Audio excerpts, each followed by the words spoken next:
Cosmos Health. Let's play. Let's talk about what we got going on as far as the charts go.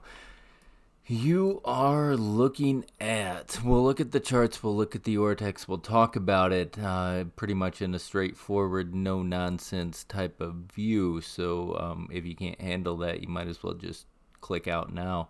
But if you can handle that and you are up for a adult discussion, let's see what we have going on. Right now, I'm watching a trend line. I'm watching a very steep trend line.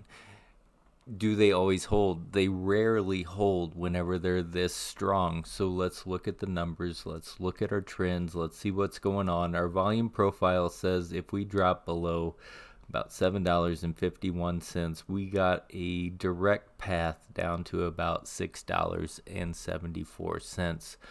If we're looking to the upside, if you happen to be able to break above $8.92, again, I think you have a speed line. I think that speed line is going to take you up to almost $11.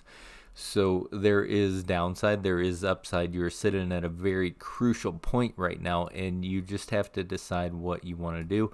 I know you got a reverse split. I have traded you in the past. I am all out of my position as of right now, but we are watching this. We're watching this closely, what it's going to do. $8 and about 11 cents is going to be your point of control as far as what's going on. We're settling right there. So pre-market, I don't put a whole lot of faith into it, but if you get too far away from this number, then we got to put a little bit of faith in it. So let's see how $8.11 holds as far as tomorrow. Looking to the upside, let's talk upside first, and then we'll talk downside because we're pretty close to our downside. So $8.24 is what you're sitting at in aftermarket. We're looking basically $9.16. Call it $9, just psychological. You got to break through it. 11.14, call it 11, again psychological. Sell out before everybody else does if you see weakness. I can't tell you what to do. And then $12.78. So again, if you want to beat the masses, there you go. You got your $12.78 to the upside. So to the downside, we're watching very closely how this is going to open up. I would want to see $8 hold. If $8 doesn't hold, watch for $6.25. It's not a pretty number, but we don't have a whole lot of trading that's went on there. I mean, there's some at 7.25, 7.50 roughly. So maybe 7.50, 6.25. If you want to be really risky, then I would be watching close to that. The RSI looks okay. You're at 51 on the 30-minute. You're at 52 on the 1 hour. You're at 51 on the 4 hour. You're at 54 on the daily. Daily is coming down. The 4 hour, the 1 hour, the 30-minute.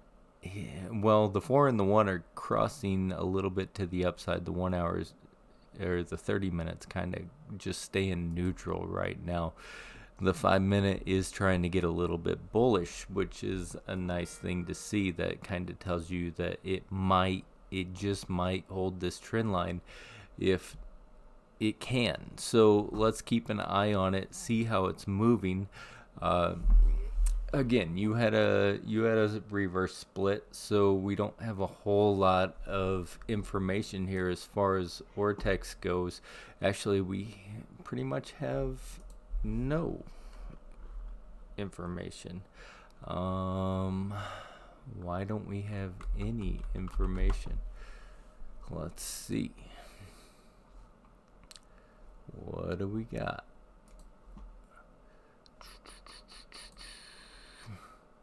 All right, so you do have some live short interest. Keep in mind, this might not be 100% up to date as far as what has happened with the reverse split. So 36.57% live short interest of the free float, 820.93 live short interest. Looks like a little bit actually quite a bit of increase. Your cost to borrow still looks high, but keep in mind with your reverse split, put those numbers into effect with this number just in case they are not 100% accurate. But utilization's almost maxed out. Your cost to borrow looks good. Your short interest looks really good right now. But those numbers could be skewed. Keep that in mind. So let's see how you continue to move. Obviously, we covered the numbers. We know what we're looking for. Let's see how it continues to move through these channels. I would be very cautious as to what's going on upside or downside. Shorts could pile in here to a ridiculous number, and there's little you can do about it if you're fighting that much short interest. But with that much short interest, if it is true, if it rings true, obviously they could consider getting out at some point. Let's watch the RSI. Let's see if the buying activity stays in here. Let's see if your community support stays in here. Your volume is backing off considerably considering what we've had in the past. You can see it right here. Obviously extreme volume, pretty decent volume backing off.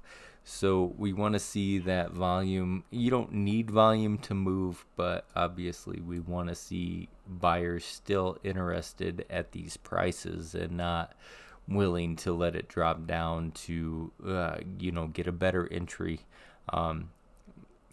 Who knows? Big money plays a lot of games, so you got to be on guard for big money, willing to risk a little bit of loss in the meantime to be able to get a better entry later.